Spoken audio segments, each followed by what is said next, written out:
কারাগার সৃষ্টি হয়েছিল বন্দীদের শাস্তির উদ্দেশ্যে। কারাগারে বন্দীদের বিভিন্ন অপরাধের কারণে আটক রেখে শাস্তি কার্যকর করা হতো। বর্তমানে সেই ধারা থেকে বাংলাদেশ কারা বিভাগ অর্থাৎ বাংলাদেশ সরকার সংশোধনাগার হিসাবে কারাগারকে দেখতে চেয়ে বর্তমানে কারাগার একটি সংশোধনাগার প্রতিষ্ঠান হিসাবে বিবেচিত হচ্ছে। ফাইন। আসলে আমাদের কারাগার ব্যবস্থাপনা পরিচালিত হয় 4টে গ্রুপকে কেন্দ্র করে।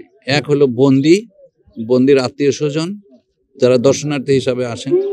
2 হলো আমাদের কর্মকর্তা কর্মচারী এবং তাদের পরিবার পরিজন।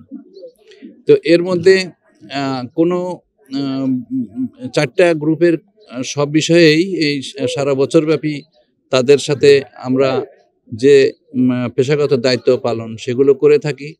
সাথে সাথে যে বিনোদনমূলক বিষয়গুলো আছে সেই সমস্ত বিনোদনগুলো কারাবন্দীদের ভিতরে অতীতে ছিল না। এখন কারাগারকে যেহেতু সংশোধনাগার হিসাবে গড়ে তোলার আমাদের প্রয়াস, সে কারণে বিভিন্ন ধরনের প্রশিক্ষণের পাশাপাশি তাদের ভিতরে বিনোদনের একটা ব্যবস্থা রাখা হয়। তো তাদের তো আমাদের মতো এরকম বার্ষিক পুরস্কার বিতরণী অনুষ্ঠানের জন্য এরকম প্যারেড করা হয়নি, কিন্তু তাদের বিনোদনের ব্যবস্থা করা হয়েছে। এখন আমরা ভিতরে তাদের সাথে তাদের খেলাধুলার যে আয়োজন করা হয়েছে সেই খেলাধুলাগুলো আমরা এখন দেখব।